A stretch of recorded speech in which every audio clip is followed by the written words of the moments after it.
If you're into trading, you've probably spent countless hours on technical analysis, staring at charts, and you've definitely dug into fundamental analysis, looking at all the economic data. But what if I told you there's a third, super crucial piece to the puzzle?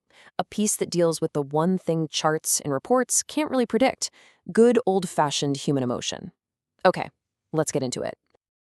Haven't we all been there? You see a fantastic economic report, all the signs are pointing up, everything looks perfect.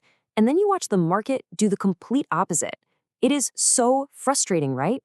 It feels like the market just has a mind of its own, and a lot of the time, it just refuses to play by the rules. So what is going on? Well, to answer that, we've got to look beyond the charts and the spreadsheets. We need to explore these other forces at play, the ones that data alone just can't explain, because there really is a crucial missing piece in most people's analysis. Now, in a perfect world, in theory, the price of a currency should reflect all the available information. That's how it's supposed to work. But as you can see here, reality is, well, it's a lot messier. The scales aren't just tipped by neat, clean data. They're tipped by this chaotic jumble of opinions, feelings, and instincts.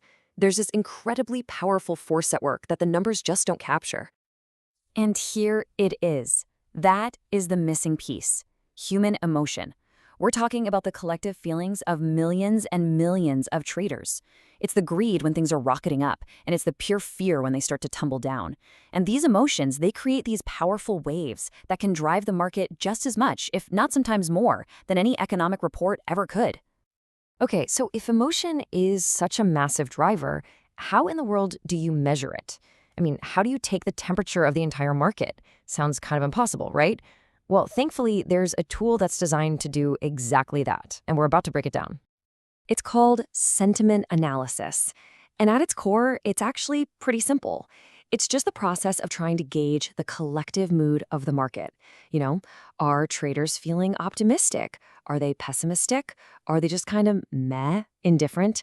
This is all about trying to understand the market's overall psychology. And we basically use two key terms to describe this mood.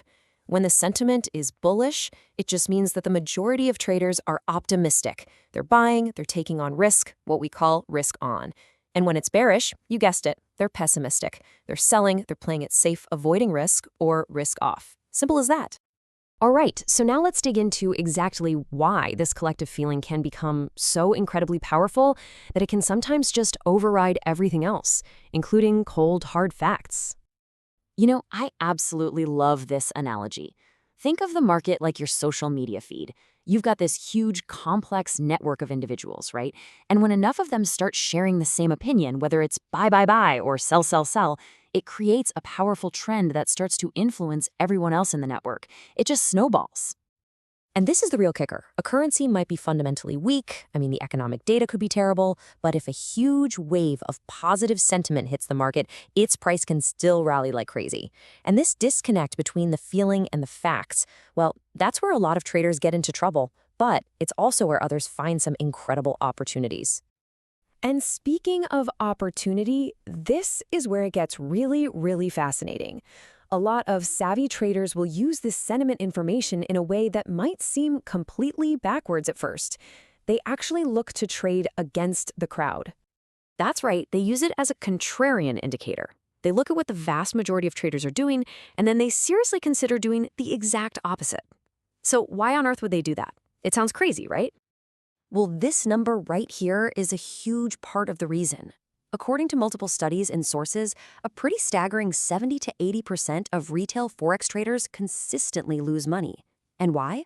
A lot of the time, it's because they get swept up by emotion. They buy at the very top when excitement is highest, or they panic sell at the very bottom. It's a harsh statistic, but it's an incredibly important one for what comes next. And this right here, this brings us to the big aha moment.